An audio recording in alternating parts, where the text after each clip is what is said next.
اسرائیل اور فلسطینیوں کے تنازع میں یروشلم کے تاریخی شہر اور اس میں واقع مقدس مذہبی مقامات کو مرکزی حیثیت حاصل ہے اور دونوں ہی یروشلم کو اپنا حصہ قرار دیتے ہیں۔ یروشلم کے مذہبی مقامات کی سب سے نمایاں علامت یہ سنہرا گنبد ہے جسے قبۃ الصخرہ کہا جاتا ہے۔ یہ گنبد 35 ایکڑ پر پھیلے اس وسیع احاطے میں شامل ہے جسے مسلمان مسجد اقصی یا حرم الشریف اور یہودی ٹیمپل ماؤنٹ کہتے ہیں۔ قبۃ الصخرہ یا ڈوم آف دی راک اموی خلیفہ عبد الملک بن مروان نے 7ویں صدی عیسوی میں تعمیر کرایا تھا۔ بہت سے لوگ اس گنبد کی وجہ سے اسے مسجد اقصی سمجھتے ہیں، لیکن یہ گنبد مسجد کا نہیں، یہ اس علاقے میں تعمیر کی گئی مسلمانوں کی پہلی نمایاں یادگار ہے جو اب یروشلم کی پہچان بن چکی ہے۔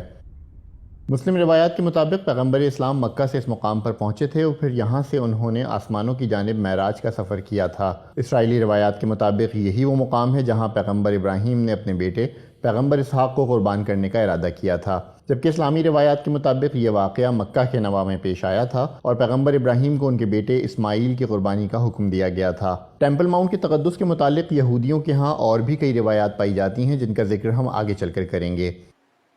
قبۃ الصخرہ پر لکھی ایک تحریر کے مطابق مسلمانوں کے یروشلم فتح کرنے کے 55 برس بعد 691 سے 692 عیسوی کے درمیان اسے تعمیر کیا گیا۔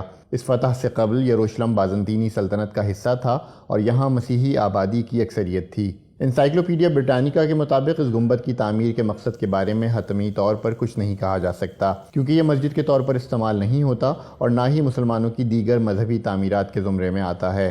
اسی احاطے میں قبۃ الصخرہ کے سامنے ٹیمپل ماؤنٹ کے جنوب میں ایک سلور گنبد والی عمارت ہے جو بنیادی طور پر مسجد اقصی ہے۔ البتہ مسلمان ٹیمپل ماؤنٹ کے پورے احاطے کو الاقصی یا حرم الشریف کہتے ہیں۔ مسلمانوں کے نزدیک مسجد اقصی مکہ میں خانہ کعبہ اور مدینہ میں مسجد نبوی کے بعد تیسرا مقدس ترین مقام ہے۔ 5000 افراد کی گنجائش رکھنے والی اس مسجد کی تعمیر 8ویں صدی میں مکمل ہوئی تھی۔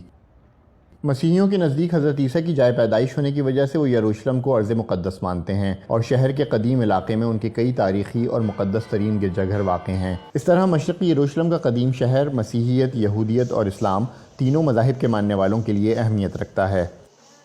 ٹیمپل ماؤنٹ کہلانے والے اس احاطے کے مغرب میں دیوار گریہ ہے جہاں یہودی عبادت کرتے ہیں۔ یہودیوں کی تاریخی روایات کے مطابق یہ دیوار اور اس کے ارد گرد کی تعمیرات اس بڑے معبد یعنی ٹیمپل ماؤنٹ کی باقیات ہیں جسے پیغمبر سلیمان نے تعمیر کیا تھا۔ اس احاطے میں یہودیوں کی مقدس عبادت گاہیں قائم تھیں جنہیں پہلے بابل سے آنے والے حملہ آوروں اور بعد میں بازنطینیوں نے منہدم کر دیا تھا۔ چونکہ یہ دیوار بھی اب اس احاطے کی بڑی دیواروں میں شامل ہو چکی ہے جس میں مسلمانوں کی تعمیرات قبۃ الصخرہ اور مسجد اقصی بھی شامل ہیں، اس لیے دیوار پر اختیار اور یہاں تک رسائی سے متعلق عربوں اور یہودیوں میں تنازعات سامنے آتے رہے ہیں۔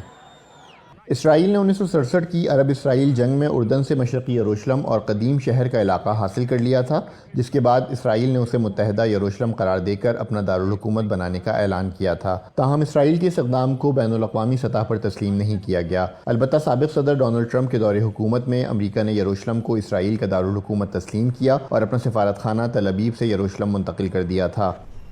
مشرقی یروشلم اسرائیل کے زیر انتظام آنے کے بعد الاقصی کو ایک معاہدے کے تحت ایک ٹرسٹ کے حوالے کر دیا گیا ہے جسے اردن چلاتا ہے۔ قبۃ الصخرہ اور مسجد اقصی دونوں اس ٹرسٹ کے زیر انتظام آتے ہیں۔ سن 1994 میں دونوں ملکوں کے درمیان ہونے والے معاہدے میں بھی اسرائیل نے اس حوالے سے اردن کا کردار ایک بار پھر تسلیم کیا۔ اس احاطے میں اسرائیل کی سیکیورٹی فورسز موجود رہتی ہیں جو وقف کے ساتھ معاونت بھی کرتی ہیں۔ احاطے میں مسیحیوں اور یہودیوں کو بھی داخلے کی اجازت ہے، لیکن معاہدے کے تحت صرف مسلمان ہی عبادت کر سکتے ہیں۔ ماضی میں عبادت کی غرض سے اس احاطے میں یہودیوں کے داخلے پر اسرائیلی فورسز اور فلسطینیوں کے درمیان جھڑپیں ہوتی رہی ہیں اور اب بھی یہ معاملہ یروشلم اور فلسطینی علاقوں میں کشیدگی کا سبب بنتا رہتا ہے۔